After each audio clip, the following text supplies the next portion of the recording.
Acclamation de l'Évangile, c'est la page 9.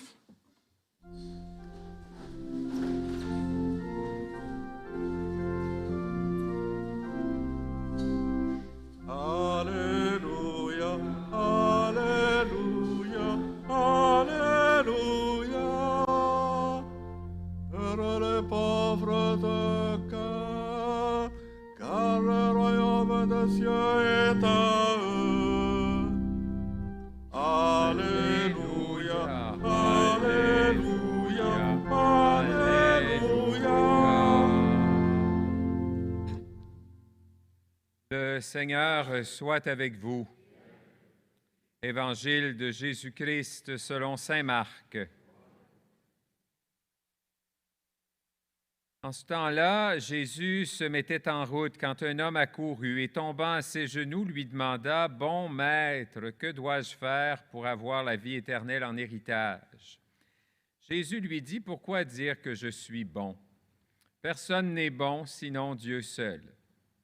Tu connais les commandements, ne commets pas de meurtre, ne commets pas d'adultère, ne commets pas de vol, ne porte pas de faux témoignage, ne fais de tort à personne, honore ton père et ta mère. » L'homme répondit, « Maître, tout cela, je l'ai observé depuis ma jeunesse. » Jésus posa son regard sur lui et il l'aima.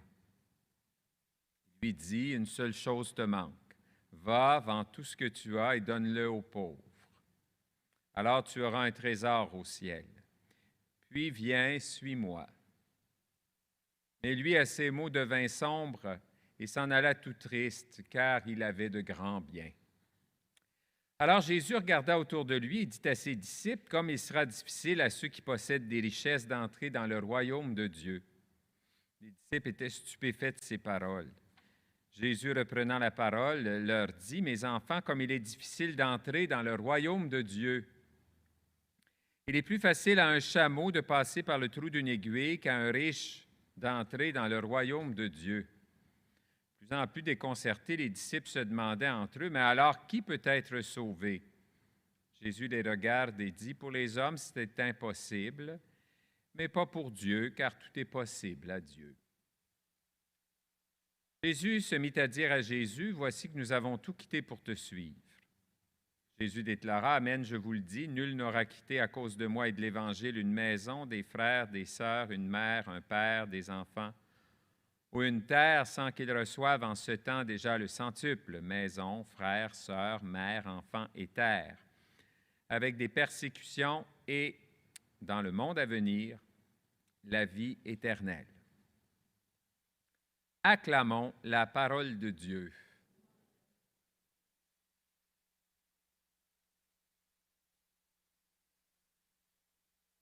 Il m'arrive parfois de recevoir des messages textes de mes amis, puis des fois, le message, c'est « Ouf! » Bon, j'ai le goût de dire ça, moi, devant cette page d'Évangile. Trouvez-vous vraiment que c'est une bonne nouvelle, cette page d'Évangile, en ce dimanche? Si elle ne vous dérange pas, vous pouvez tout de suite vous en aller, parce qu'il y a quelque chose qui ne marche pas. C'est dérangeant, pas à peu près. Les riches ne pourront pas entrer dans le royaume des cieux. Ah, c'est sûr, on peut se consoler. Pour les hommes, ce n'est pas possible, mais pour Dieu, tout est possible. On peut prendre cette dernière phrase, puis continuer à vivre dans notre richesse, puis dans nos biens, puis nous attacher affectueusement à notre argent et à nos biens, puis sans trop s'en questionner. Pourtant, l'Évangile nous questionne. L'Évangile de ce dimanche, puis pas à peu près. Jésus dit qu'il est plus facile à un chameau de passer par le trou d'une aiguille qu'à un riche d'entrer dans le royaume de Dieu. Pas une bonne nouvelle pour vous et moi, ça. Je sais qu'il n'y a pas de riches dans ma paroisse, mais la plupart des gens sont comme moi. Ils ne sont pas riches et ils ne sont pas pauvres, tu sais. Mais quand même, Jésus prend le plus grand animal qui existe dans le pays à ce moment-là, puis il prend le plus petit trou, puis il prend les deux, puis il les met ensemble. Puis on a espéré que dans les murs de la ville de Jérusalem, il y avait le trou de l'aiguille qui aurait été comme une porte, tu sais, où une personne aurait pu entrer, mais que le chameau aurait eu de la misère, lui, tu sais. Mais non, il parle vraiment d'un trou d'aiguille. Et c'est petit. Je me souviens, les premières fois où je n'étais plus capable d'enfiler, il a fallu que je mette mes petites lunettes, là. Je trouvais ça un peu humiliant, mais en tout cas, c'est pour dire comment c'est petit, hein? Le trou d'une aiguille. Oui, toute la question des richesses qui nous empêchent, finalement, qui prennent tellement de place que finalement, on n'a plus de place pour Dieu et on n'a plus de place pour les autres. Le jeune homme riche, il nous ressemble tellement, tu sais. Il arrive auprès de Jésus plein de lui-même. Il dit à Jésus, « Bon maître ». C'est super, hein? C'est succulent. Ça, c'est comme quand quelqu'un vient auprès de vous. « Ah, t'es donc fine, hein? T'es donc fin. Qu'est-ce que tu veux? » En général, quand on commence comme ça, là, parce qu'on veut quelque chose, tellement humain. On fait tous ça à un moment donné ou l'autre.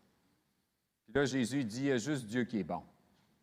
Puis là, bien, entrer dans le royaume, bien, Jésus, il dit, il faut que tu suives les commandements. Puis, j'ai tout fait ça, moi, depuis mon enfance. Eh bien, chanceux, lui, parfait.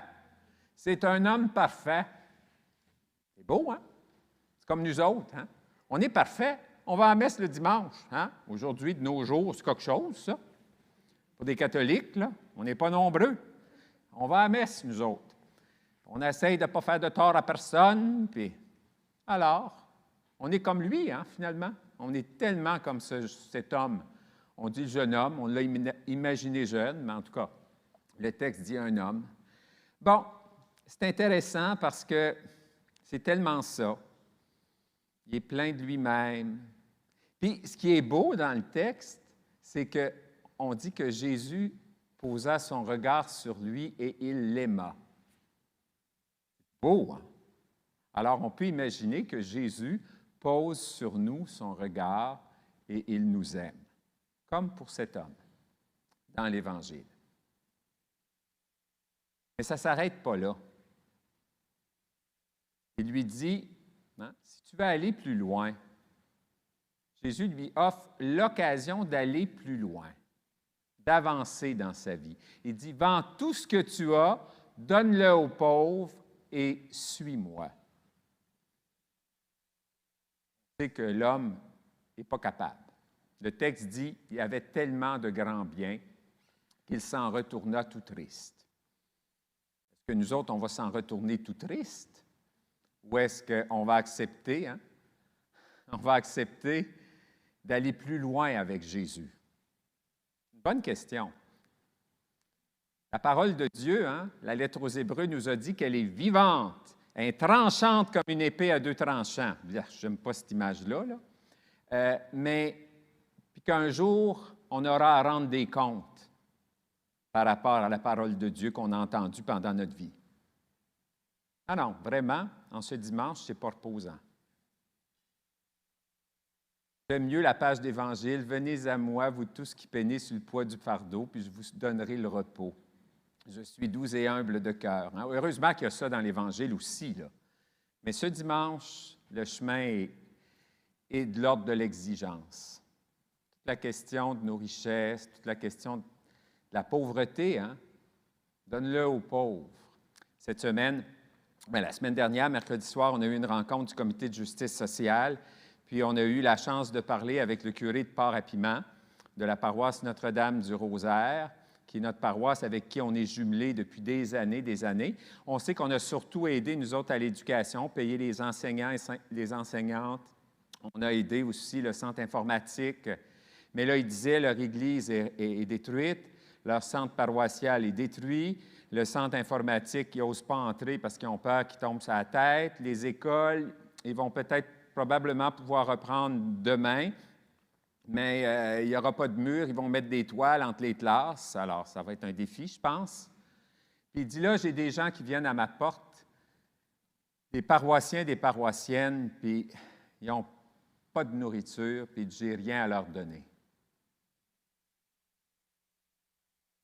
De vous dire que je n'ai pas tellement bien dormi mercredi soir. Moi, ça ne m'est pas arrivé souvent que des pauvres, des parents sont venus à ma porte pour me demander de la nourriture pour nourrir leurs enfants.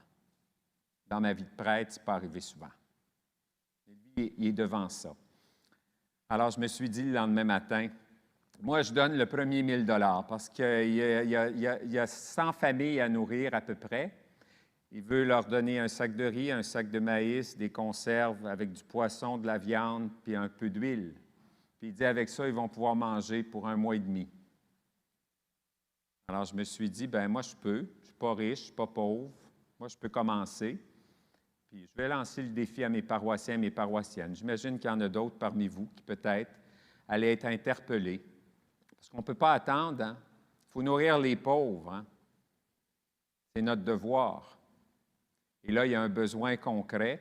Et on sait, heureusement, hein, avec le Centre missionnaire au Bloc, on va pouvoir faire en sorte que notre aide va pouvoir aider rapidement ces personnes.